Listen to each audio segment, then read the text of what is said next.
So the priests and the Levites sanctified themselves to bring up the ark of the Lord God of Israel.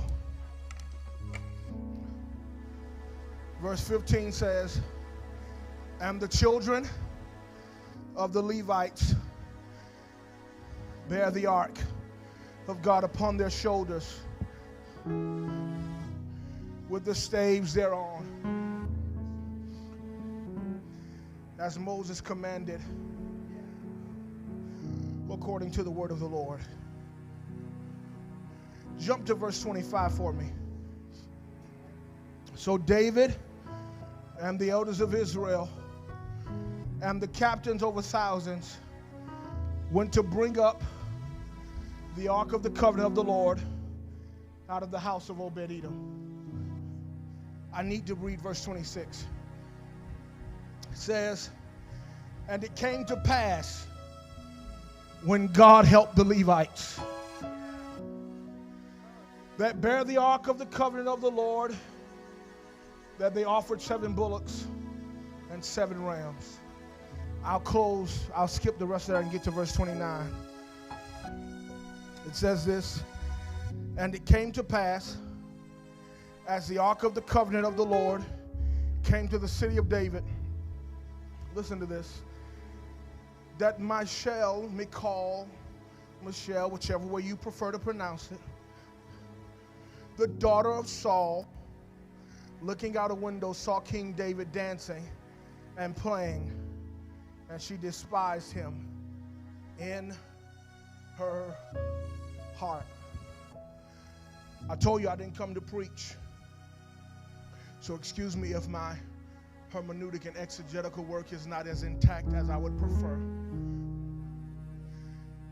But whenever God sends me into a room, he doesn't send me to a room only. He sends me to a room and a region. So I need you to not repeat my subject matter. I want you to prophesy to the room, prophesy to the region, prophesy to the state of New Jersey, prophesy to the East Coast. That's the kind of weight that's in here today. And make one loud prophetic declaration and shout, the ark is back.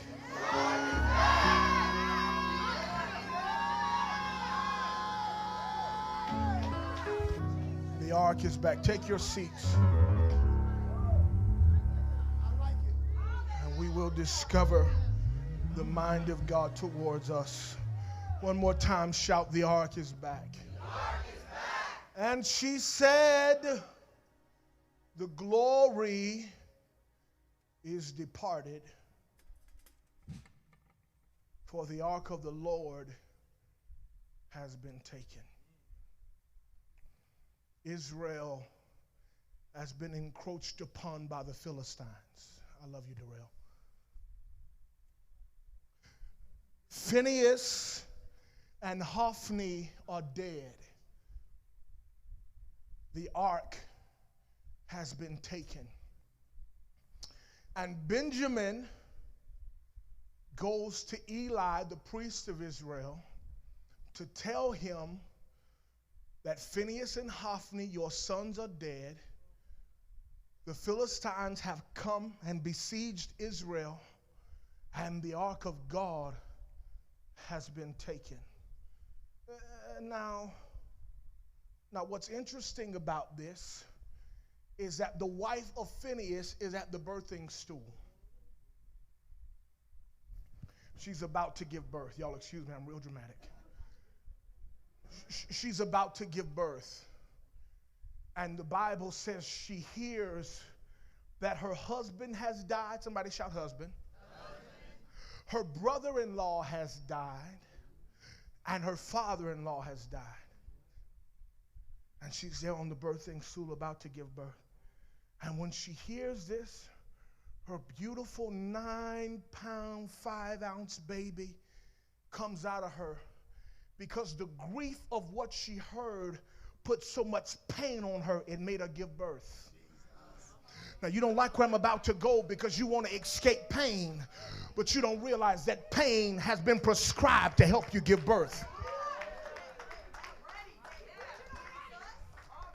She gives birth to this baby boy, and she names him because there's no father here.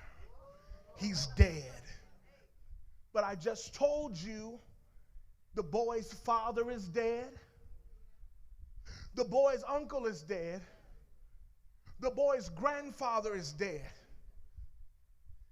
And you know what she names him? Ichabod, which means the glory has departed. Now, what confuses me, lady of the Lord, is that you've got a husband to name this boy after. You've got an uncle to name this boy after. You've got a grandfather to name this boy after. But what grieves you the most is not the death of the men of your life. It's the absence of glory. I'm coming. And what grieves me is that this woman, the wife of Phinehas, has enough discernment to know the depth of what it means for glory to be departed. Take a deep breath.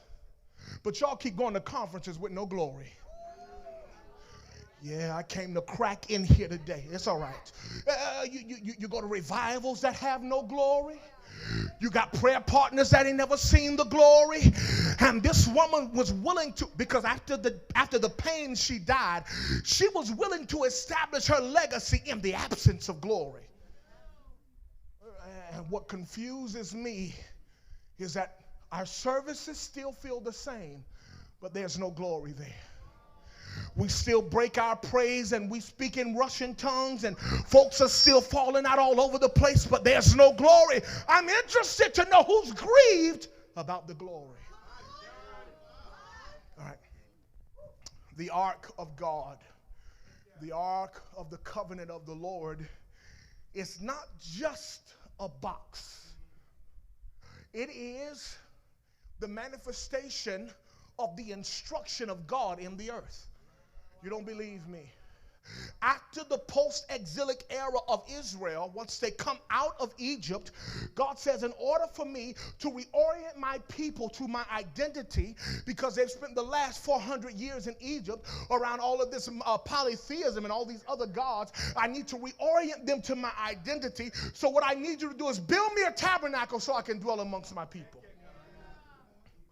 So this trifold, and please, y'all, just let me coast through this because I don't need to stop anywhere else other than where I'm going.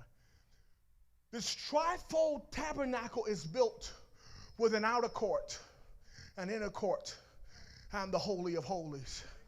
The outer court, the inner court, and the most holy place. Now, in the most holy place, the third layer of the tabernacle sits the Ark of the Covenant. And the Ark of the Covenant, just travel with me, the Ark of the Covenant is the container made of wood overlaid in gold. And then in that container goes the 2 tablets of stone that Moses had to hew out because he broke the first set. Don't have time to deal with that. Then there is a jar of manna in that ark. And then finally there is Aaron's rod. Now, I'm not preaching about Aaron's rod. But if I was, I would talk to you about, I'm not preaching about it, but just track with me for a second. I would preach to you about the importance of the glory and why it's important to have access to it. Because when Korah decided to question Moses' leadership about making Aaron the high priest, God said, take a stick from every tribe of Israel, put it in front of the ark, and the one that buds fruit is the man that I've chosen. Now watch this. The glory made a dead stick give birth. You don't have time to help me preach. And whenever you put something lifeless in the glory, it comes back alive. If a dead stick can give birth, what can you do? But you've not been in the glory because you're too consumed about what you look like on social media. We've been fasting all month, right past. We've been fasting and laying before the Lord all week, and we've been in prayer, and you've been skipping and tipping out, and you've been lying and sneaking your Chick-fil-A and your Popeyes, and then when you try to figure out why your financial portfolio is not intact, it's because you ain't been in the glory. I came to preach if you like it or not. What I'm trying to help you understand is about the power and the importance of being in the glory. All right, so the Ark of the Covenant is not only this box that contains, but then there is a mercy seat set on top of it with 2 cherubims facing one another. And it is on the mercy seat that when the blood is sprinkled, God descends. but I would be okay if he descended only. But that was not the reason he had the box made. I'm about to have a fit. He didn't say, make this tabernacle and put the ark in so I can descend. He said, build the tabernacle and make the box because I want to dwell amongst my people. And you want to know what grieves me? We have settled for visitation when the desire of God is habitation. He don't like coming over like a one-night stand. He don't want to visit you like a friend with a spend-the-night bag. He wants to dwell with you. You just got to make a place for him to dwell. Your makeup has a place to dwell. I'm working in here. Your shoes have a place to dwell. Your perfume has a place to dwell. Your sex toys have a place to dwell. But you have not set apart and consecrated and set aside a place for God. He wants to dwell with you. He don't want to be your weekend lover. He wants to dwell. So, this ark is a valuable item. Because it's this same ark that the priests bore on their shoulders and stood in the river Jordan, and an entire 2+ million people went across dry ground. Now you didn't hear what I just said to you. I said they stood in the middle of a Jordan river and the people went across on dry ground. You still didn't hear what I said. I said they stood in the middle of a river and the river became a wall and the people went across on dry ground. This is the ark I'm talking about. I'm talking about the same ark that we praise break over because they walked around the walls of Jericho. Can I insert a prophecy here? Track with me. They walked around the walls of Jericho with the ark of the covenant on their shoulders and the wall fell flat. And they went in and they conquered Jericho. We praise at the wrong place. We dance at the wrong place. Because we celebrate over Jericho when Jericho was a city, but the promise was Canaan. He don't want to give you a city. He wants to give you a land. You just started dancing at the wrong place. Grab somebody and tell them, say, it's more than the city. They walk around Jericho. God gives them the city and the land. It's this same ark that when brought into the presence of Dagon in the temple of a false god, both the head and the hands of Dagon fell down to worship the ark, and only the torso was left. So Israel views this ark as a source of victory. It is literally the carrier of the glory of God. And this ark is placed into the temple because God wants to dwell amongst his people. And now the ark has been stolen. Don't worry, I'm coming to 1 Chronicles in a minute. But what you have to understand about biblical integrity is that the book of Samuel, the book of Chronicles, and the book of Kings all share contiguous stories, all right? So you can read something out of Samuel, get it in Chronicles, and get it in Kings. So they share the same story, just different authors somewhere in there. Different authors give you a different perspective or more details, all right? So I'm going to jump between Samuel and Chronicles. Y'all good with that? All right, cool. So the ark is taken. Philistines have the ark. And you want to know what's crazy? The ark is gone. Eli's dead. Hophni's dead. Phinehas is dead. The wife is dead. Ichabod is born. And Samuel is the prophet. I love Samuel. I love Samuel. He's good in my book. But he doesn't pursue the ark. Then the people, because they have no ark, are saying, now we feel like we are open to be attacked in war because we have no ark, so now we need a king. What did you just learn? Where there is no glory, you establish your own style of leadership. And where there is no glory, money becomes your king. I'm working in here. Where you have no glory, your ambition and your goals become your king. That's why you need to live in the glory. That's not the reason I'm here. Samuel is prophet. Saul becomes king. And we still have no ark. Not even a pursuit. Not even an inquiry. We meet Saul looking for his father's donkeys, but he never took time to search for the ark. But David becomes king. Y'all almost lost me. And after 20 years of the absence of the ark, David says, I got to find it. Because David is a man that's determined to not to live without the glory. I want to know, is there anybody I'm preaching to in here that says I can't live without it? All right. Give me a second because I need to bring you into an understanding about what glory is. Because you feel like you know what the glory is and you don't. That's why you feel okay to live without it. Come to me. You've got to understand who God is. If I had time, we would go into a conversation about the doctrine of God, which deals with and encases his existence, his nature, his unity, his attributes, his holiness, his love. But the one I'm going to deal with is his eternal immutability, which is revealed in three things that you already know. It's his omniscience, his omnipotence, and his omnipresence. I really don't have time to deal with all three of them. Will y'all just let me get to omnipresence? All right. His omnipresence does not reveal him as just being everywhere all the time. It means that he is everywhere all the time at the same time, which means there's nowhere that exists that he cannot be.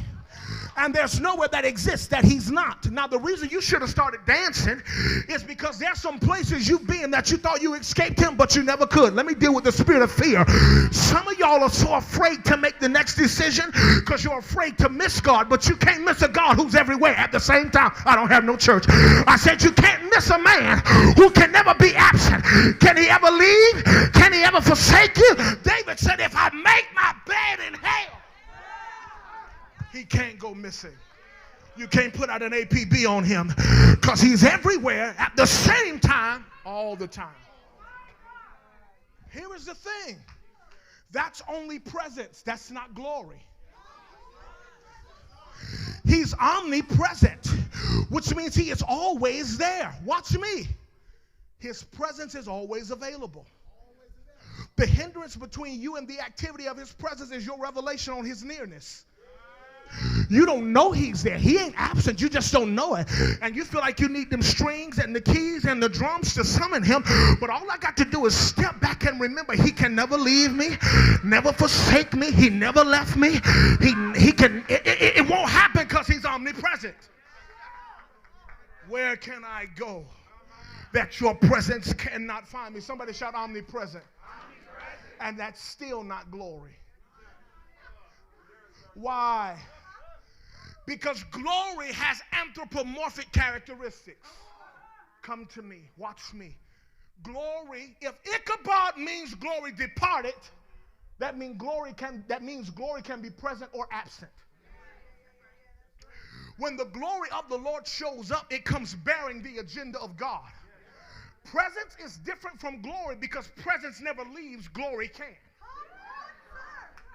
The reason I have a problem with y'all going to these prophetic meetings that are just a bunch of soothsaying and soul reading is because his presence, you feel it because you have access, because you're a spirit, you possess a soul, and you live in a body, and the most you feel is the activity of your relationship, but ain't no glory there. Glory. Woo, take a deep breath. Glory is the agenda of God. It's the testimony of his presence. And I don't want to get ahead of myself, but while glory in the Old Testament was a box that set present in places, by the time we move to the New Testament, glory is no longer a box, it's a man. His name is Jesus. And anytime Jesus shows up and the agenda of God is made known and made present and revealed, the glory is there. It's the war of the temple of Solomon and Zerubbabel. Solomon's temple housed the box, but Zerubbabel's temple would actually have the personhood of Jesus present in it.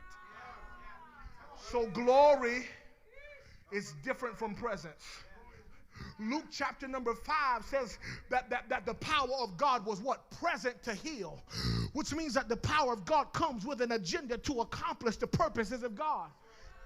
So glory is the agenda of God made manifest through the person of God in the earth, who is Jesus Christ. Don't have time to deal with that. So what you just had to unlearn was a fundamental error in your relationship with God. Because, you ready? Take a deep breath. You're going to service and get no goosebumps. You're going to service and get no chill pimples. And you know what you religious people say? Oh, God wasn't there today. But if he's omnipresent, where can he not be? The issue between you and what you felt or did not feel is your revelation on his nearness. Somebody shout nearness. All right, so I got to get you to a point where you understand glory and presence are different. Unlike glory, presence has never departed. His presence is always available. Watch me. How many of y'all know about love languages, the 5 love languages? Watch this with me. Presence is like quality time. Glory is like physical touch. Now, I'm going to tell you about me. I'm not telling you, this is my testimony. My kind of quality time is we can be in the same building and not in the same room, and I'm satisfied. We ain't got to be in each other's face all day. You ain't got to say good morning to me. Just as long as I know you're near me, I'm good. However, physical touch is a revelation of intentionality. I meant to touch you.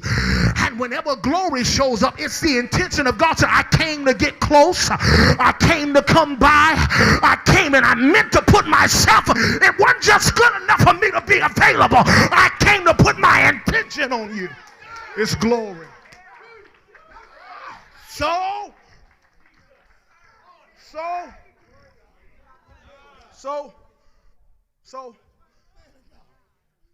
glory testifies of the presence of God. It is the revelation, the encounter, the physical touch of the agenda of God. And we've settled for cheap substitutes that accomplish the feeling but can't create the cavern of change in the heart. Watch me.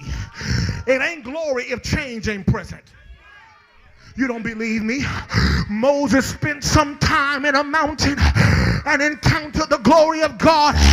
And people who hadn't been in the glory couldn't stand him when he came down. And you're going to hear them say, you're changing. You're acting different. You're not how you used to be. You used to be a little more fun. It's because I came in contact with glory, and glory produces change. It takes patience to achieve the agenda of God. And some of us are so interested in cheap climactic fixes that we don't have the patience necessary to wait on the glory. We come in worship, and if it ain't 15 minutes of my favorite song, then I'm agitated because the worship leader ain't anointed. No, you ain't present. If I come in the worship experience and pastor don't give me a house or a car, I don't know what's wrong with Pastor Hill off this season. I don't know what's wrong with First Lady Andrew. She ain't singing like she used to. Something going on with them. No, you ain't present like you need to be because you're waiting for a feeling and you're not looking for change. So if it doesn't produce change, it's not glory. Watch me. Watch me. And presence is good, but glory is the goal. An emotional experience will last long enough for you to make a cute status on Facebook. But glory's going to come in there and deal with your DMs. You don't want to help me preach. I'm going to do it anyway. Glory's going to come and deal with your text messages. Glory's going to come and deal with your bitterness. Glory's going to come and address your offense. Glory's going to come and change and deal with your lack of financial discipline. Glory's coming and addressing every area in your life. I know you want the glory so you can lay on the floor. But when you get up, what's the sustained change? Somebody shout, I want the glory. I don't believe you. You said that like you in a high school gymnasium. Open your mouth and shout, I want the glory. All right. Now I'm going to tell you something because I told you this entire word that I'm giving you is a prophetic word. So I need to tell you what's about to happen in you and on you. When you desire the glory, you experience the war of the wills. Thank you, Pastor. I said, when you desire glory, you're going to experience the war of the wills. Why? Because what you have to deal with is that in order to get glory, you got to lay down your will to achieve his. You got to lay down your desire to get his. You got to lay down your preference to get his. And I know we say we want the glory, but you don't want to make the sacrifice associated with the search. I just told you that for 20 years, Israel didn't have the ark, but it took one man being bold enough to say, I'm not going to live without it. I got to go find it. So I'm coming to 1 Chronicles 15 now. By the time we arrive at our text in Chronicles, I already told you about the parallel between the three books. For the first time in 20 plus years, in addition to the 7 months that it was in Kirath Jearim, and then the 3 months it was at Obed-Edom's house, 20 plus years the ark is missing. And here comes David. Here comes David. And David says, I need to find the ark. I'm about to preach a curse word to you, so I hope you don't get offended. Is this water? He says, I've got to do something that's going to make you uncomfortable. You ready? Take a deep breath. It's the word pursuit. We live in a lazy age of believers that want to come to church and make the pastor do all the work, but we don't want to pursue. You want the praise and worship team to give you something you ain't been willing to pursue all week long. What you are missing from the moment is not because it ain't there, but you've been listening to leg shaking and wet the bed all week and want Lady Angie to come in here and see you in the glory. Where you been? What you got going on? What's your appetite? What's your discipline? What's your prayer regimen? What's your devotion look like? I know you got a prayer shawl big as the American flag, but if you don't have an appetite for glory, what's the point? 2024 is a year about pursuit.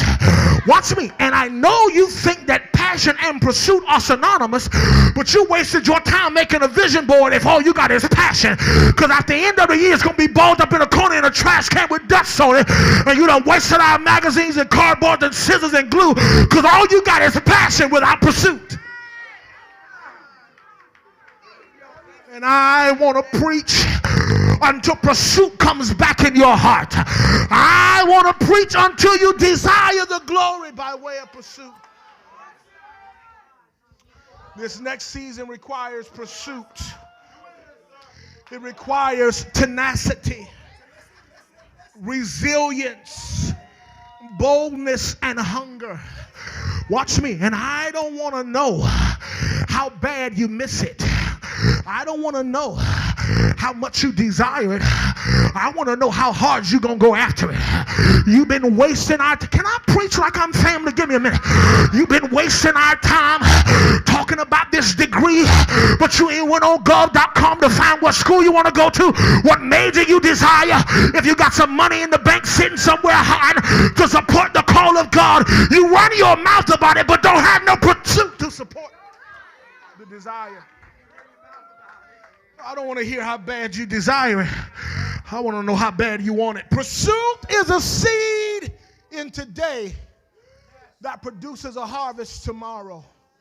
And a part of the reason your business is still in the notes section of your phone is because you got passion without pursuit. The reason you keep watching everybody's Instagram blow up with your business idea that the Lord gave you 10 years ago is because you're excited about passion, but you don't have the discipline for pursuit. Let me move.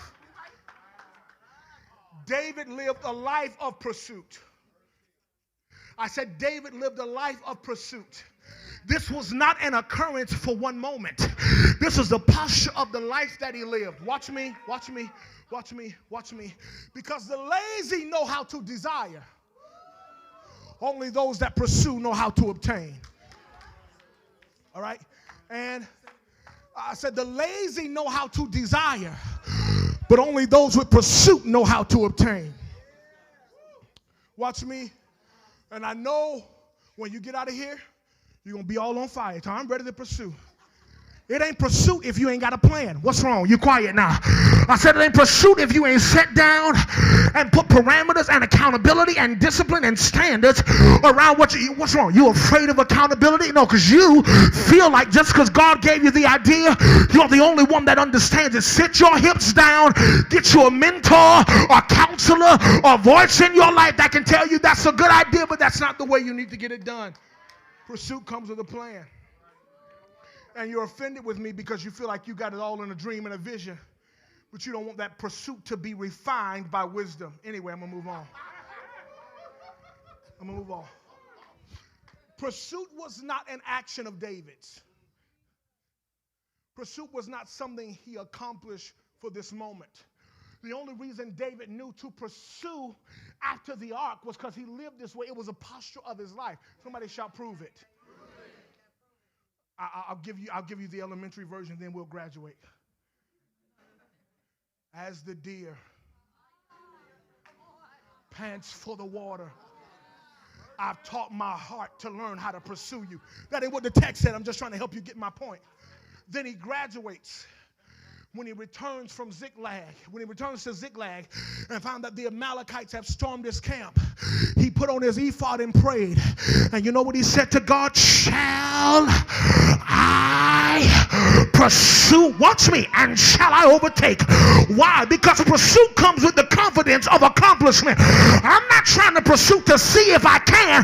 I'm pursuing knowing that I will. Everything that I pursue, though it may not turn out the way I want it, it's going to turn out according to the will of God. He lived a lifestyle of pursuit. Watch me. And you think that at the point that you conceive the idea that you're ready, but you're not ready until you learn how to pursue. All right. I'm going to deal with this and I'm going to move on to my next point. Pursuit is not pursuit, watch me, apart from preparation. They're going to tell you not to invite me back, and I'm going to be okay with it. You think at the point that you lose weight, you're ready to be a wife, but you ain't prepared yourself yet. I'm working in here. You think at the point that you brush your teeth, you ready to be a husband? I know you're ready to pursue, but you're not ready for real pursuit until you have preparation. What are you doing about your credit before you drag somebody into the mess of your life? You don't like me, but I'm gonna preach anyway. What are you doing about your bad hygiene habits before you consider yourself? You can't even cook and ain't trying to. You gonna Chipotle that man to death, and you think you're ready to be a wife? You better get online, find you some Martha Stewart, some Michelinis or something, because if it's going to be pursuit, it has to be married with preparation.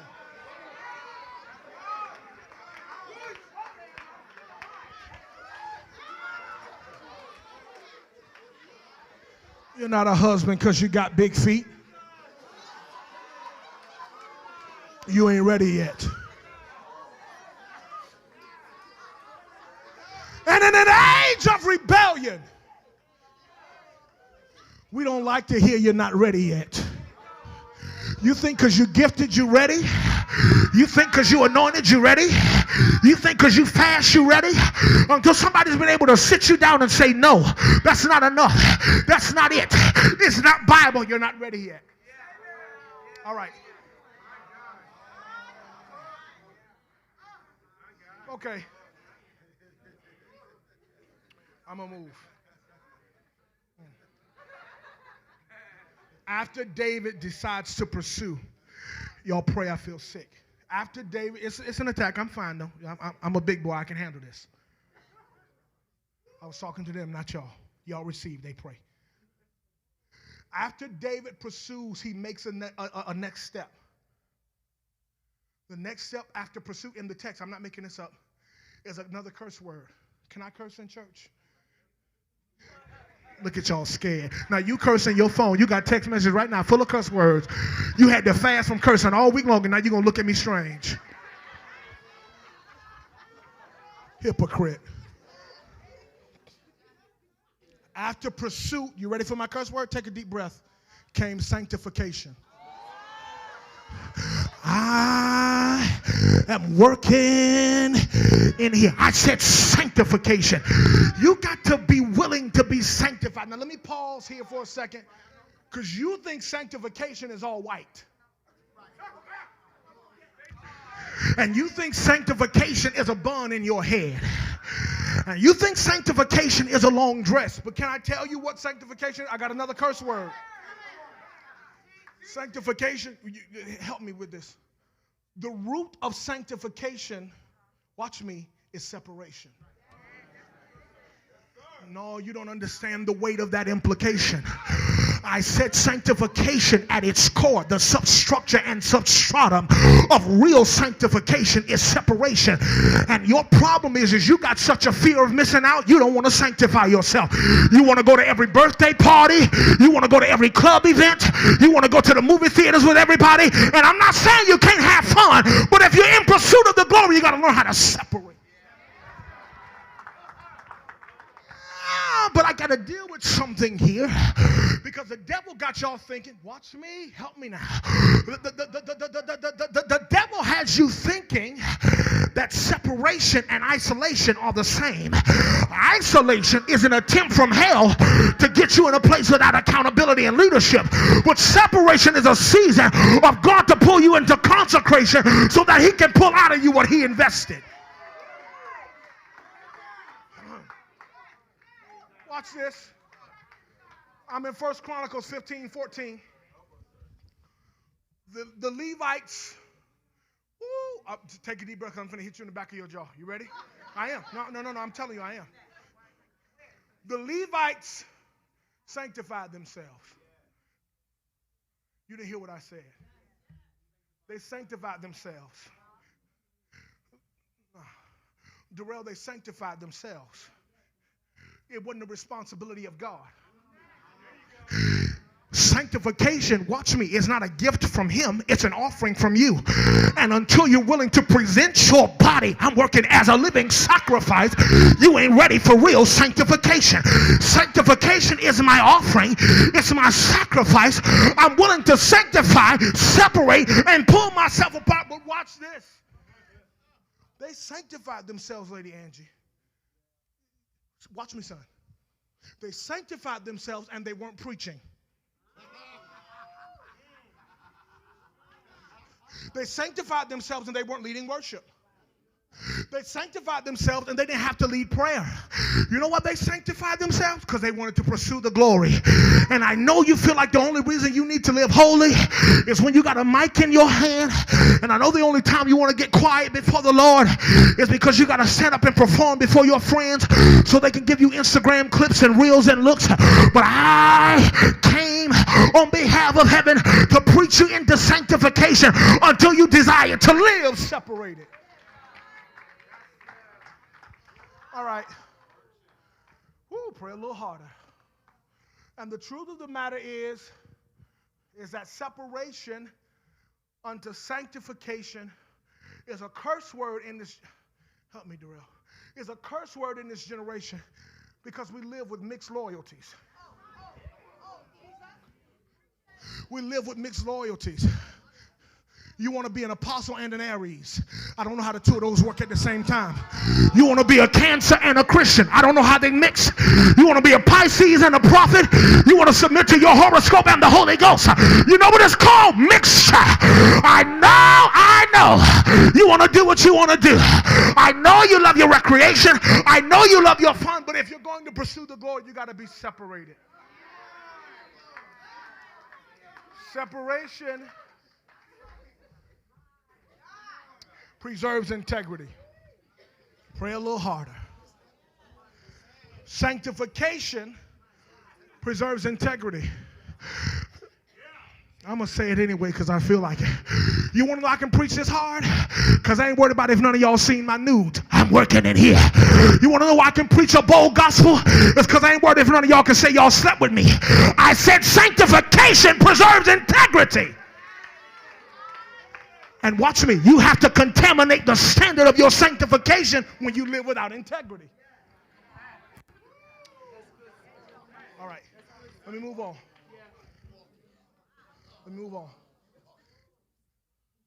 So sanctification requires you to separate yourself, which becomes the antipode or the antithesis to mixture. Watch me. Where we don't find sanctification, you will find mixture. All right. Let me tell you why that's something we need to deal with. You ready? Take a deep breath. I'm about to come for you again. Sanctification refines your discernment. All right? That's important because y'all falling out at these concerts of worship leaders who snorted cocaine before they came out and led you in worship. You think it's water in their cup, it's Tito's, and they really tore up, and you think, what's wrong? Y'all got quiet like I ain't supposed to know. I'm talking to you. And then you fall out on the floor, you roll up under the chairs, mess up your hair, your clothes, and your makeup because you don't have discernment on what real glory is. But it's the sanctified life. Watch me. Let me deal with something, because I smell the spirit of religion trying to talk in your ear. When I'm preaching to you about sanctification, I'm not talking about perfection. Perfection says I got to get it all right so that God can use me, because I'm not qualified to be used if I'm not perfect. Sanctification says I'm going to enact my will to live according to the holiness that I'm a partaker of by way of salvation. All right, let me move on. They sanctified themselves to go after the glory as depicted by the ark. But I'm almost done. What you have to understand, I already told you this about the ark, is that it was acacia wood at its core, overlaid in gold, with a mercy seat on top. Y'all about to lose me. And it was where God descended to dwell amongst his people. Watch me. Now, out of antiquity into modernity, we no longer have a box to represent glory. The box became made manifest in the man Jesus Christ.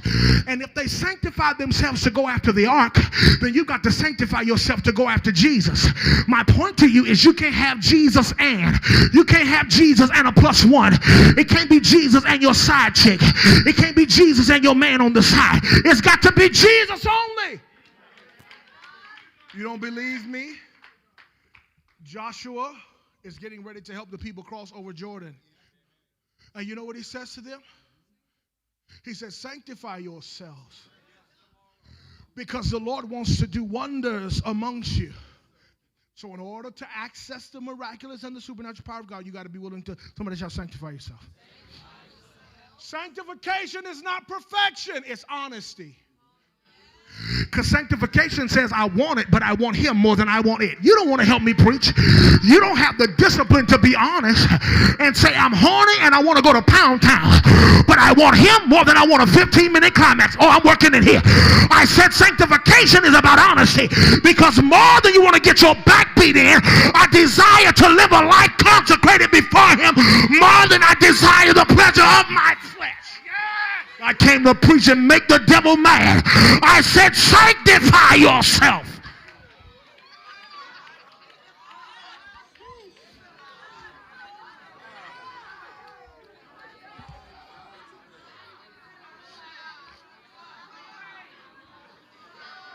All right. Okay. Let's move on.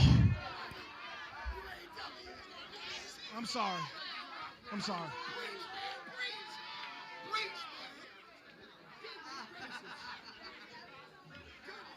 I told you that a part of the reason this generation is led by mixture is because we have mixed loyalties.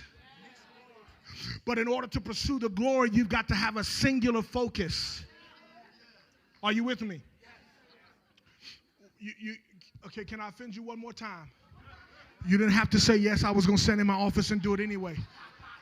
The reason some of you, okay, I'm one of the mystical prophets. I'm not one of them, like, I need the strings to help me be a powerful, okay? I'm mystical, I'm spooky, so just be okay with that. The reason some of y'all can't be sanctified is because you're married and don't know it. Come here. You are married to your goals. You are married to your pain. You are married to who left you. You are married to who hurt you. You are married to that degree. You are married to that house. You are married to your money. You got a spirit spouse and didn't know it. But in the glorious name of Jesus, lift your hands in this room. I authorize as a judge in the courts of heaven a holy divorce, a divine separation, that you will not be married to anything other than the pursuit of the glory of God. Watch me. I'm bumping up against something in this region. I'm telling you, so come on, push with me. Let me tell you something. I'm almost done. I really am. I got one more point to make. Your inability to sanctify yourself unto separation, I told you, is because you're married and don't know it. No ring on your finger, but a ring on your loyalty. And the reason you don't know you're married, watch me, is because this spouse doesn't walk in your house and get in your bed. This spouse doesn't ask for dinner, and it doesn't ask for sex, but it does ask for intimacy. I said intimacy. I said you're married and you don't know it. Watch me, because you've got a hidden idol. I'm coming through here. I said, you got a hidden idol. The idol in your heart is the God of your decision making. And the reason you're willing to skip out on church to go hang out with your friends is because relaxation and fun is your God. The reason you're willing to overturn your fast is because your belly is your God. I said the reason you're willing to miss Bible study is because your free time is your God. And when you've got a hidden idol, you can't sanctify yourself because your spouse won't let you. Your pain won't let you. Your dedication to being hurt won't let you. Your desire to be right won't let you. I said you're married and you don't know it. And sanctification requires separation. And the reason you're grieved over your requirement of sanctification, watch me, is because sanctification, I got another curse word. Can I curse? You ready? Take a deep breath. Sanctification imposes standards with your lazy self. You don't want standards. You want overnight success. You don't want nobody to govern you. You don't want nobody to tell you what to do.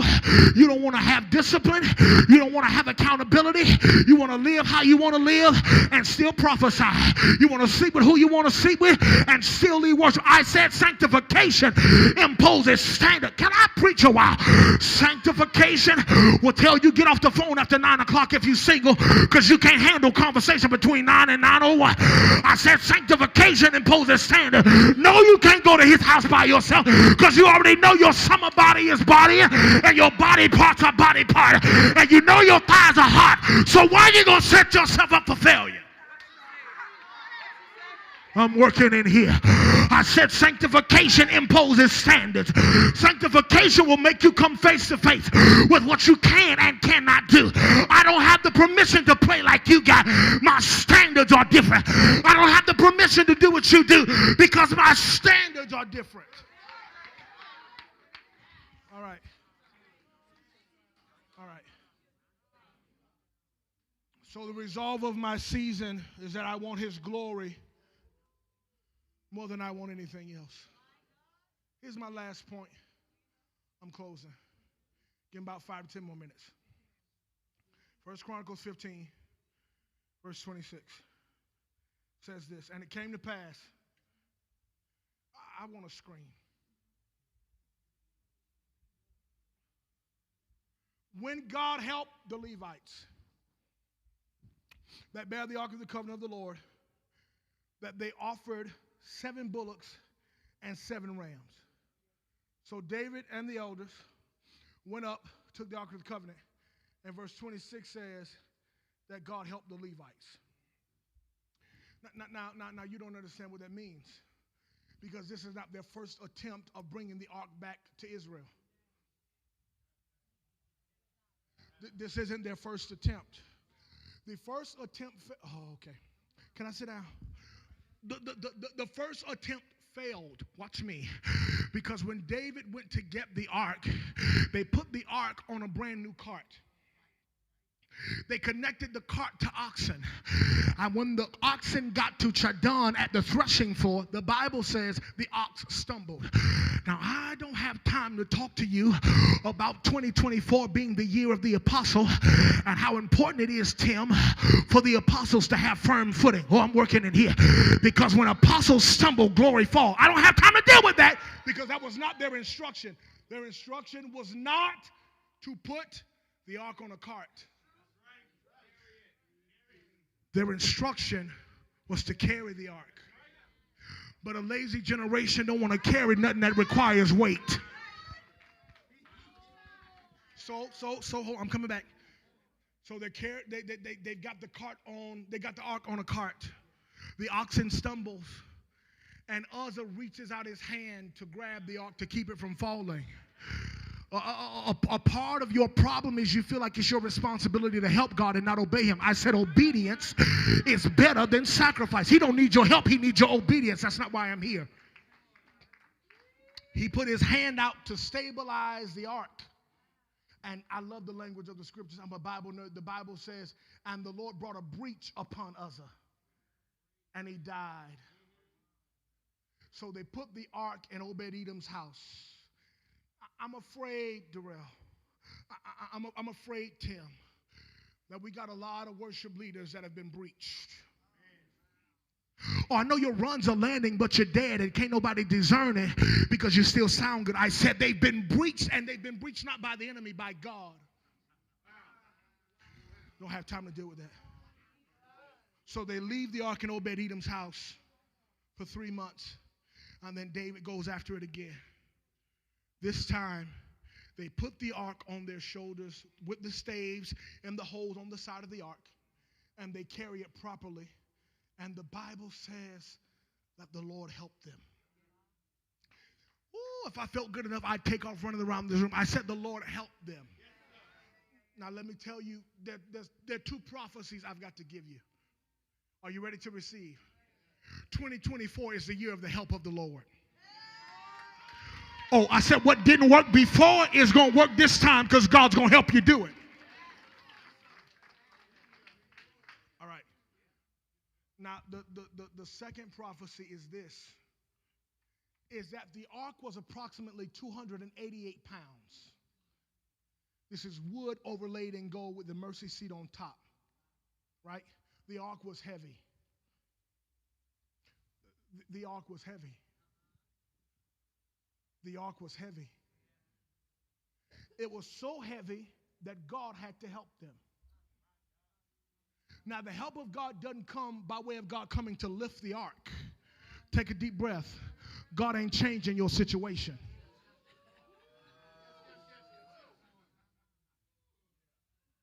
You want to know what happened? They came into contact with the spirit of might. I'm about to run. And the spirit of might doesn't change the weight, it changes your strength. And some of you have been trying to accomplish in your own skill, in your own ability, in your own grace, but the spirit of might is coming on you to make possible what was impossible before. All right, I'm almost done. I'm almost done. You are coming into days, you can play something softly. Make it real spooky because I told y'all I'm spooky. You are coming into days of divine strength because you're going to need it because the ark is back. You can leave the water. The ark is back. The glory is back. And where you've been living without the weight of God, it's about to change in an instant. I want you to close your eyes. And for the next 60 seconds, just lift those hands because we're about to move in waves of glory. The first thing God's about to do is put new strength on you.